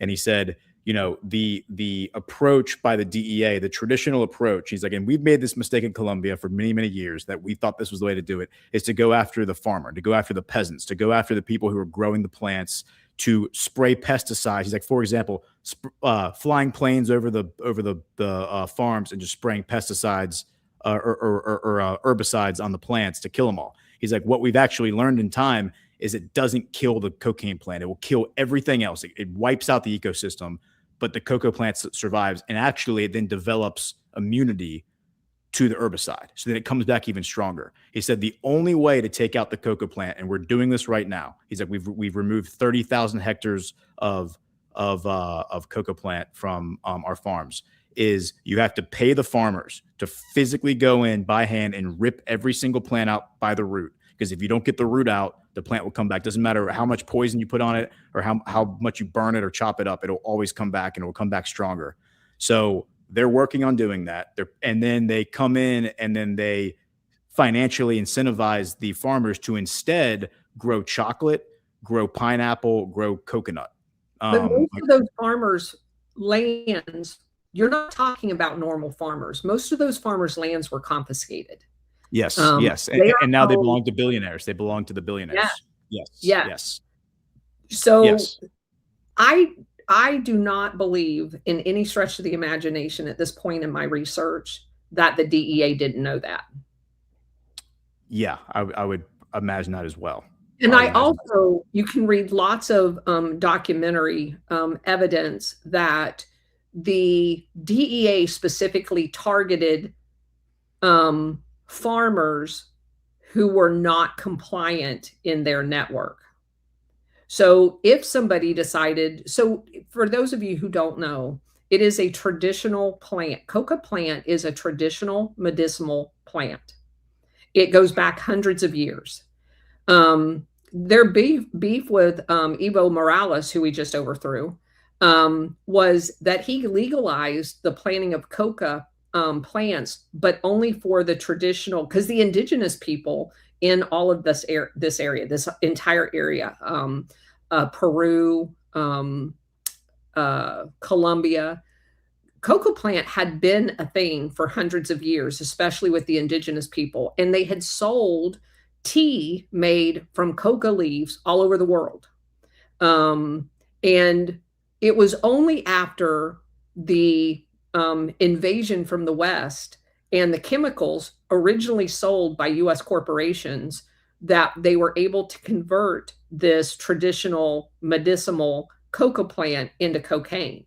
As a matter of fact, Congress passed a law after it was revealed that all of the chemicals originally was coming from DuPont, Dow, and they knew what the chemicals were being used for. They knew that it was and they were making money off of the production of cocaine. It was only after that was exposed in Congress that they passed a law forbidding the US to export those particular chemicals. Cocaine is a chemical weapon. It doesn't even resemble the original coca plant once it's created with all of these chemicals. And I've said that repeatedly. It is a chemical weapon. It is to attack the selling of it here in the United States, specifically during the 1980s, was used to attack South Central Los Angeles to destroy the Black communities and the Black family. It is a chemical weapon. It just goes off more slowly. So all of that stuff was going on in specifically the Palace of Justice incident, where I don't know, it's been a long time ago since I had looked into it. The M19 was involved in that, to my research. They had tried repeatedly to try the system of being a political participant and all of that stuff to appeal to the people, but one of their political candidates was assassinated. Mm-hmm. That's what ended up in the storming of the justice, because the justice was complicit. So you can just search on prosecutors and justice officials in Colombia. They are routinely, they just had one happen where a motorcycle pulled up next to a female prosecutor and shot her in the head. Yeah. That is common down there. If they do anything to address the narcotic trafficking in Colombia, it is basically a war zone in order to protect the narco state apparatus that has been set up there, and it's gone on for a long time. I don't view the M19 as anything other than a bunch of resistant fighters that wanted their country back. Yeah, and what you just described is my understanding of Hezbollah as well. Is that Hezbollah started as a political movement and then basically turned into a militant, like it has a military arm and a political arm, but it's like similar background where it's like resistance fighters that aren't interested in like leaving their territory to go on a jihad or a conquest. That's kind of a fairy tale that the mainstream media tells you. So that's an interesting parallel. So for everyone listening, I have a show on this channel called The Book of Trump, where I kind of go through the initial concept of the show is to kind of go through the history of all the things that have happened over the past 10 years, but then quickly realized that in order to understand the events of the past 10 years, we really need to understand the events of the past 30 years. So I've kind of start in the 90s. It's not chronological, but I do circle back a bunch. But that led to me eventually going into Hugo Chavez. I did a few episodes on Hugo Chavez. I'm going to do some episodes on Maduro. But in doing that, that's what I learned as well. When you talk about them being cast as socialists, and yes, they do express some socialist, like they call themselves socialists, but they were being looted. Like their country was super destitute despite being the world's #1 provider of oil. And they were like one of the poorest countries in the world. And this is like in the 80s. And that's what led to the coup by Hugo Chavez that failed against the president. And then when he ultimately does become president, the Western media describes it as him nationalizing the oil. That oil was nationalized in 1976. Like that's when the government of Venezuela said, all right, the oil belongs to us. We're going to sign contracts with the oil companies. And it's basically like they're farmers farming the oil, and they're paying like sharecroppers, and they're paying us rent for the pleasure of, for the privilege of farming the oil. They pay us rent, but it's their job to maintain their equipment. It's their job to run. They get to make all the decisions as far as like what they're doing. They're just going to pay us rent. And what ended up happening is that there was a lot of corruption in the government where they were rigging the contracts to give them dirt cheap pricing on the oil rights. And then throughout the process of mining of extracting the oil, they were bringing in these children companies like under their umbrellas that were acting as vendors, doing maintenance and whatever, and charging fees to the operation, so that before there was a profit sharing at the end, they were getting a royalty at the front. The royalty was like 1% to the Venezuelan government, and then at the end when they would do their profit sharing, there was no money left because all the money would have gotten nickeled and dimed by Citgo by ConocoPhillips and ExxonMobil. They were the ones who were like some of the worst offenders of that. So when Hugo Chavez comes in, he doesn't do it immediately, but like 5 or 6 years into his presidency, he finally says, all right, it's time to address these oil contracts because these are not fair at all. We're going to the exact same thing, by the way, that Donald Trump did with the tariffs and everything like that. I mean, it was the exact same attitude. It was like, look, the Venezuelan people are getting screwed. We need to address these oil contracts. They don't work for us. So we're going to offer to renegotiate. We want 30% minimum royalty up front. So every time you pump a barrel of oil out of the ground, we want 30% right up front. And then after that, we want, instead of it being, a concession agreement, it was a joint something agreement. So yeah, so there's technical legalese that makes it different. But that wasn't a perfect system either. Like there were problems with that system too, but it was more fair. Basically what ends up happening is 22 of the 25 companies that are operating there negotiate an exit where he says, we're going to pay you what we consider is a fair rate, billions of dollars to walk away. Like you walk away scot-free. Here's a bag of money. We're done. They choose that option.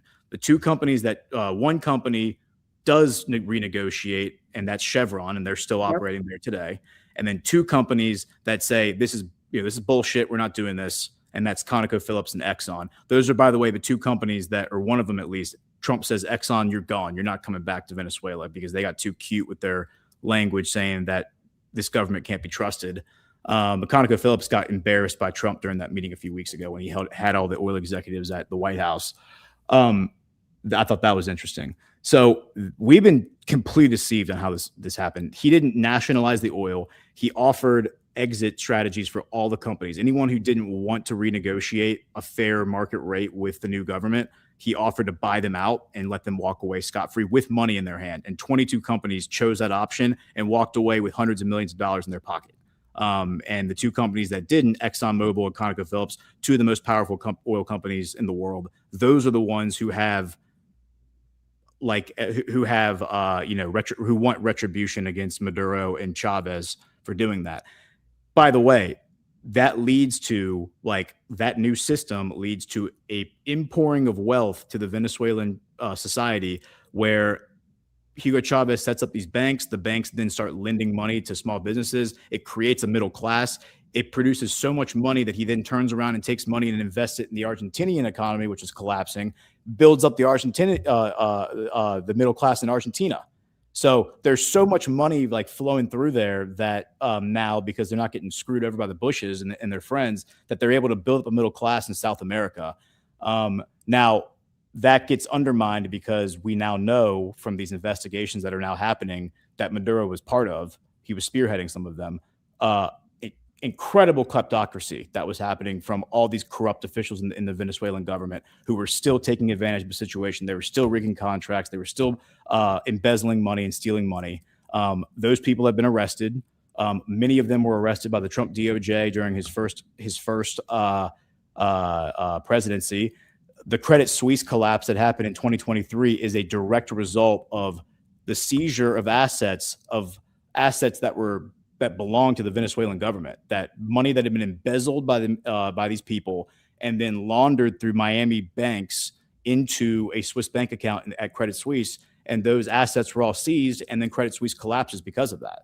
And there's supposed to be a report coming out by a guy named Neil Barofsky this year to the Senate committee that I expect Chuck Grassley will release it publicly. If not, I'm sure Barofsky will put it out on his own, of what exactly happened at Credit Suisse, because that is going to blow the lid wide open on the corruption, I think, in the financial markets. But the point is that on top of all the kleptocracy, in 2014, they collapsed the oil prices intentionally. They went and crashed oil because they wanted to hurt Saudi Arabia, they wanted to hurt Russia, and they wanted to hurt Venezuela. And the society that it affected most, of course, was Venezuela, because it causes their currency to hyperinflate. It causes Argentina to collapse. And then that leads to the rise of Malay and whatever. But interesting history that I now know, because we went through and looked at the individual characters. But when they say, oh, they're socialists, oh, they're nationalizing the oil, it's just a total misrepresentation of what actually happened. If Hugo Chavez is a socialist, then Donald Trump is also a socialist because of the tariff policy he's implementing. It's the same kind of slander, I think, that they're casting against him. So what I find most interesting about all of this is, if you look at how is Alaska set up with their oil, do they not pay the citizens of Alaska an annual dividend from their owning the resource that they are selling? They, in fact, do that. The socialist aspect of Chavez was to use that money to set up hospitals in areas that had never seen a hospital, to set up schools. So when Chavez was a kid, his town only went up to 6th grade. He had to go live with his grandparents in order to finish school, because the higher education considered junior high and senior high in America was in different cities because there was not enough resources. This is all during the time that the Bushes, the Rockefellers, I don't know if you know about Nelson Rockefeller's owning basically all the grocery stores in Venezuela. There's so much there.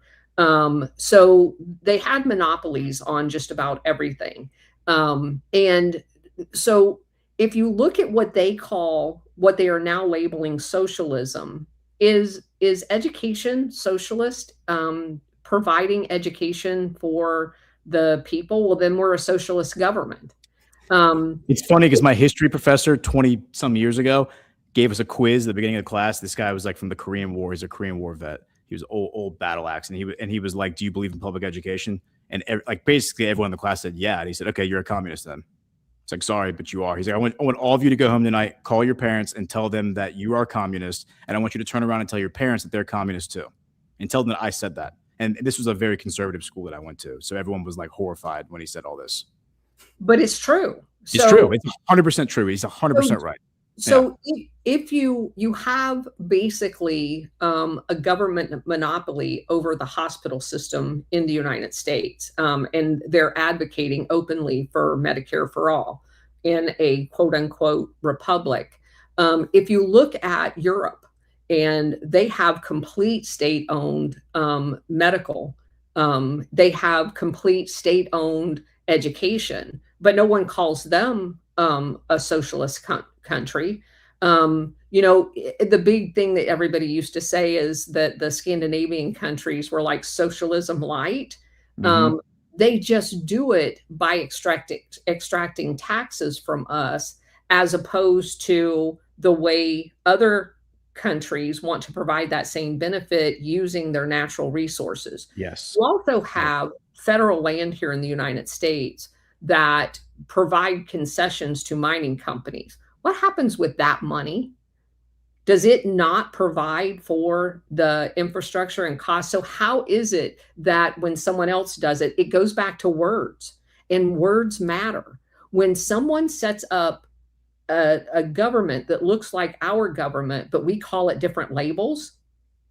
So no one in Venezuela, Guyana, Brazil, Chile, and all of the places where these mining and oil companies have been, none of them were allowed to create labor unions. In America, we think that labor unions represent the workers. We know, in fact, that it doesn't, and they were all corrupted by the mafia a long time ago. But they have this appearance of utility here.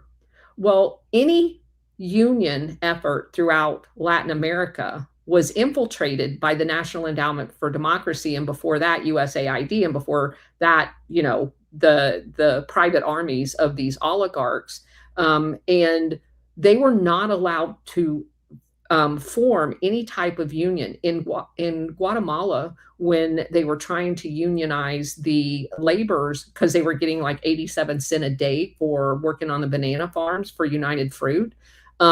The CIA just infiltrated them and created all kinds of false flags to demonize, if not kill, the labor leaders themselves, just because they wanted more than 87 cents a day to live on. So we've created this bubble around America with all of these labels that justify everything that's stupid. And when we see it happening in another country, when they're called insurgents or they're called, leftists or guerrillas or whatever, it allows them to craft a narrative so that they can force people into demonizing certain people. But when you dig down, you find out that none of that stuff is true. Yes, that is exactly right. And that was the point that the long-winded point that I was making, that we've been conditioned to view socialism and communism as like the Bolshevik Karl Marx version of communism, which is wealth redistribution, which is extracting energy from the populace, extracting money, taking your money, your hard-earned money, whether it's from the elites or the middle class or whoever, and then giving it to whoever, like the less fortunate, right? That is nefarious. That is tyranny. That is wrong. That is immoral for many, many reasons. What we're talking about here with like what Hugo Chavez was doing and what Donald Trump is doing, frankly, is taking a natural resource. In the case of Venezuela, it would be the oil. In the case of the United States, it would be our marketplace, because our marketplace is the most desirable marketplace in the world. Accessing our markets as an outsider, you're going to pay a fee. You're going to pay, a door, like you go to a nightclub, you're going to pay a door fee to get into the nightclub. Like, you're paying a door fee to get into our marketplace because guess what? We don't control what happens outside of our borders. We can't control the fact that you can create a slave farm in a third world country and then use slave labor to make cheap goods and then come flood our marketplaces with your cheap goods and destroy every manufacturer and every retailer in America. So in order to stop that and to curb that, we use tariffs. We use a door fee for you to get to our marketplace. And then we take the revenue from that door fee, like this is the theory, and we're going to use it. I think Trump's going to use it to replace the tax system so that we're not extracting wealth from our citizenry anymore, which is socialism. So is what Donald Trump's doing socialism? No, I think it's the opposite of socialism. Is what Hugo Chavez, like what he was doing, socialism? No, I actually think it was the opposite of what we think of. He calls it socialism. But I think it's actually something very different because he's taking a natural resource and allowing the world to access it, but they're going to pay a fee to the people for the right to access that resource. And then the revenue generated from that resource is supposed to benefit the people, build hospitals, banks that can give out loans for small businesses, et cetera. So yeah, I think you're spot on. Well, look at the literacy rate. I don't know if you've ever looked that up in Venezuela prior to Chavez's revolution. It went from like 10% to like over 80%. Yeah. That's crazy. And it's just because the people had access to education. Yeah. And then you get into the, like, once you establish that standard, then you get into the, okay, well, it's a government funded school. So now you got to make sure that somebody doesn't come in later and fix the curriculum to make it whatever, right? But frankly, you can have that exact same problem in the private schools. The private schools in my area, I know people who send their kids to private schools, way worse than public schools. They are way more woke. They're way more into like all the LGBT, and it's because the people with money send their kids there, and the people with money tend to subscribe to the party of false decorum. They tend to subscribe to the Hollywood like culture way more than like your average person, right? So their expectation is that their kids are going to embrace that culture. So the private schools, like I've talked to people who spend $20,000 to $25,000 a year to send their kid to elementary school, and they are literally dealing with like DEI indoctrination of their kid, whereas my kid is not dealing with that at the local public school across the street where my sister teaches. And it's like it's crazy, but that is just the reality on the ground in some places. So the problem is bureaucracy. The problem is like the corruption, immorality, corruption of the human soul. And it's not just government bureaucracy, but it can also be corporate bureaucracy, but also just social incentive, like the bureaucracy of social incentives, and like how the party of false decorum, as Chris Paul calls it, can incentivize people to adopt these outrageous ideas. I wanted to point this out because this kind of puts a nice little punctuation on our discussion as we wrap up here. Here is, while Petro was in the United States last week, there was like historic flooding in this region called Monteria, Colombia. And I've seen Petro talk about this. He was flying, like when I mentioned the helicopter ride, he was flying around in the helicopter looking at all the flooding. Cause it's like, I mean, this is, the stuff that you see from the Caribbean when, or like Louisiana when like the levees break, right? Now, what actually happened is that this company that owns this dam, this hydroelectric dam, decided to open up the floodgates, literally, because they said there was too much pressure on the dam. And so opening up these floodgates when they were not supposed to do that is what flooded the territory. And that's what led it diverted a river and basically created rivers where there weren't rivers before. And that's what led to the flooding of the area. And they should have kept the floodgates closed. And so they're claiming they did it because they had to, but Petro's saying otherwise. And this was all being done while he was out of the country. And now he's being accused of being negligent because he wasn't around to like be the leader that the country needed. This is very, very, like, I think most people who understand the psyops now can look at this and say, all right, obviously this is gamesmanship against Petro. But you can look at who owns the company. Yeah. Like the billionaires that he was talking about earlier that we mentioned. It's like, who are the people who own that stuff? That is the culprit here. And again, like I don't know if I was sharing my screen or not when I showed that, but here's the flooding. Go ahead. if I can make it any bigger, I don't know if I can, but there's so they opened up these floodgates of this dam. And then it'll show you here in a second. Yeah, right there. So like these jungles just got completely flooded, which then led to like areas where people were living getting flooded and people were like fleeing for their lives. But it just flooded this whole region and it was all being done nefariously. So here's my CIA mind now that I'm well versed in CIA mindship. You do that, you create a disaster. The president is obviously going to go tour the disaster, and then you booby trap his landing coming back.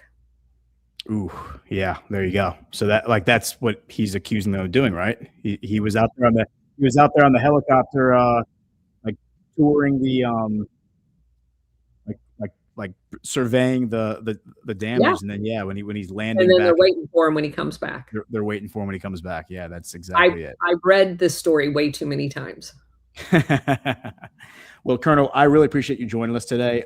Can you give everybody your coordinates? Like where can they find you? So I am on X at Colonel Towner, and I do a Monday 4 p.m. show, Monday through Friday, where we go through books and learn all of the history that we weren't taught in school or in the military after 30 years. And I'm also over on Substack and at the Colonel's Corner and on Rumble at the Colonel's Corner. Awesome. Well, thank you so much for joining us. Let me see if we have any rants.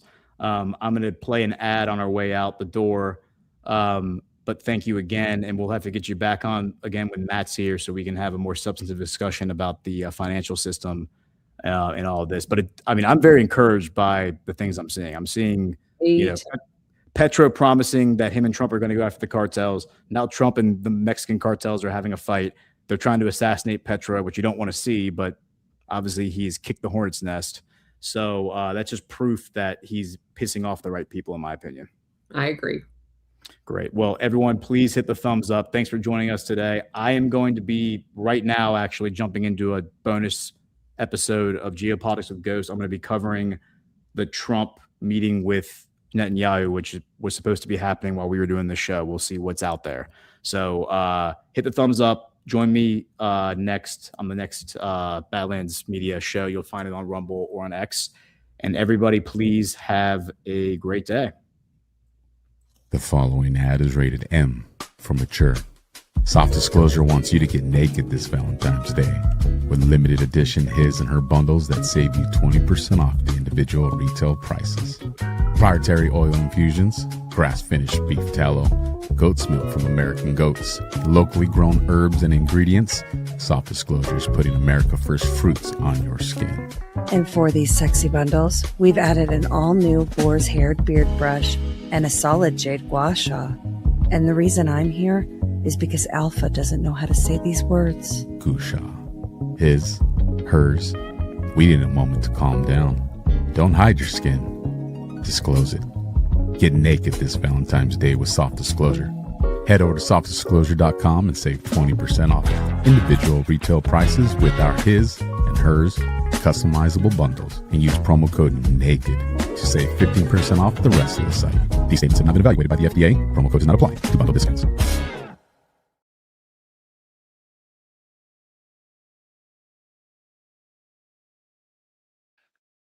Thank you so much for joining us, and don't forget to hit the thumbs up on this video.